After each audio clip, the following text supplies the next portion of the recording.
Pick Studio, this is Shaggy. Oh, it's Scooby, and I've got for you, Ethan. Well, this must be all ego Ethan Page. Here he is. Your hard out's going to be at 49. I love it, man. First off, congratulations on your win against Ricky Saints last weekend at the Great American Bash. Thank you very much. No problem. You really let Ricky Saints have it, so I appreciate that. Someone's got to put him in his place. I agree, and his place is beneath me. Darn right it is. And I also want to thank you for bringing class back to the NXT North American Championship. See, in my personal opinion, ever since Dirty Dom won that thing, it's been tainted, but you brought it back. So thank you, Ethan Page. No problem. Happy to polish that puppy up and to add some prestige to the title.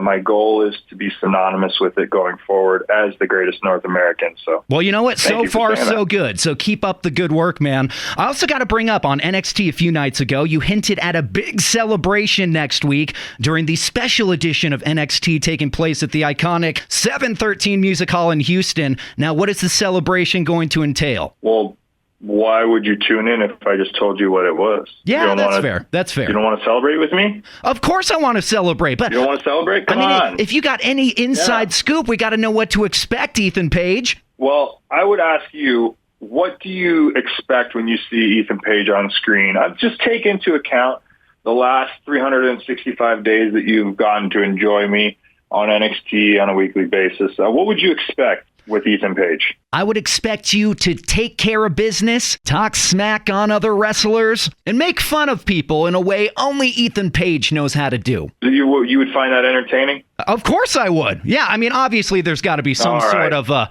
physical altercation to make it worthwhile, right? Whoa. What? I disagree with you wholeheartedly. I don't think there needs to be any physical altercation.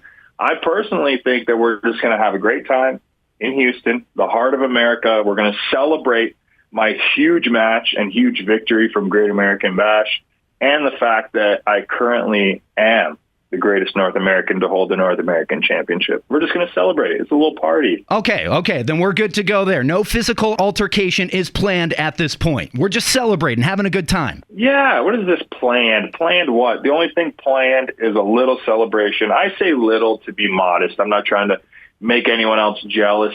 Clearly, there's been some favoritism. People love Ethan Page in the NXT office, and they're allotting me some time on this TV show to, pat myself on the back. But ultimately, the television network, CW, they understand that I'm very entertaining and they want to put their biggest star on one of their biggest events when we come to Houston. I will be celebrating. And that is the only detail that I am willing to share with you, other than it will be entertaining. Hey, do you know what? Totally fair enough. Rumor has it The Undertaker is going to be there. You think he's coming just to celebrate your victory? It's not a rumor. They announced it, and he is apparently going to be confronting Trick Williams, so I'm happy that I'm not involved in that at all.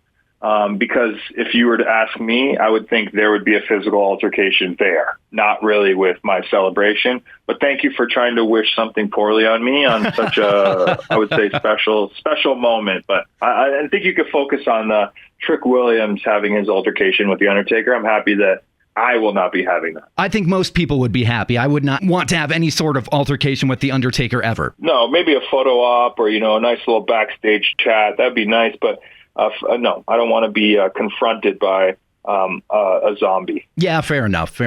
Well, you know what? Moving on to a brighter subject. Congrats on 101,000 subscribers on your YouTube channel. I've actually really enjoyed your content, been subscribed for a couple years now. What is a holy grail collectible that you've been after that you haven't been able to find yet? Ooh, well, this kind of fits with who I am as a person, but I have them all. You have all of them. So what is your favorite piece in your collection of vintage toys? I'm looking at it right now.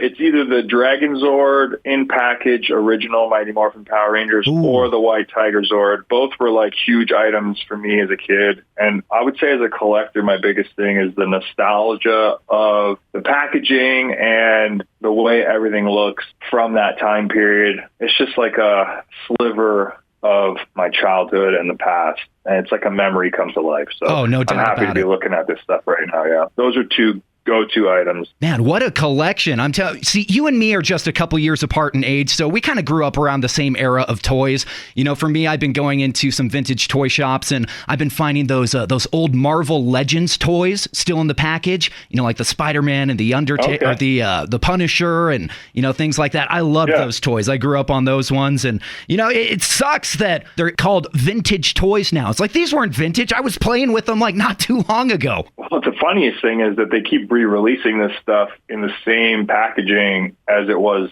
when we were younger. So it's legitimately new, but it's old. It's crazy. I know. It's insane. So, I mean, it probably makes it a little harder. I mean, if you don't know what you're doing, you could buy a reproduced version of the toy and be like, oh, I got a vintage one. And then you find out you got bamboozled. I mean, even with the vintage ones, you have ones that were from, I don't know, late 80s that they re-released in like 1994. Mm-hmm. And you think you're getting the original one. Then we're getting a little too deep here with the nerd stuff. But yes, you could definitely be bamboozled. Definitely. Now, getting back to wrestling, I'll ask you this last question and then I'll let you go. I know you got a busy schedule this morning, but on a recent podcast, both Cody Rhodes and Kevin Owens were talking about fellow wrestlers they would take a bullet for. Now, you were on that list, but they said they would only take a bullet in the shin or in the foot for you. What's your response to that? So I had no clue that people were talking about me getting shot with a gun. Well, not you personally. So Cody Rhodes and Kevin Owens said they would take a bullet for you, but only in the foot, not a more vital body part. So I would take 0 bullets for 0 wrestlers. I think they're all full of crap and liars. I don't think either of them would actually take a bullet for me. I think they're probably just got caught on camera and just want the fans to gullibly think that they're nice people. So I'm hoping that their facade eventually wears off and people eventually see who they are in real life. Yeah, I'm not taking any bullets. I'm happy that other people will take bullets for me. I would probably enjoy watching that. But personally, I don't care about any wrestlers. Well, do you know what? That's a brutally honest answer, and we appreciate you for it. Ethan Page, thank you so much for joining me today, man. You have a good one. And remember, NXT this Tuesday night, a special edition at 713 Music Hall in Houston, a celebration of Ethan Page securing his NXT North American Championship. Anything else you want to say? No, that was it. Thank you for asking me that very awkward thing at the end. You know what? That's what I'm here for. Ask all the awkward questions. Perfect. Hey, you have a good one, man. Thanks for the phone call. You too. All right, bye.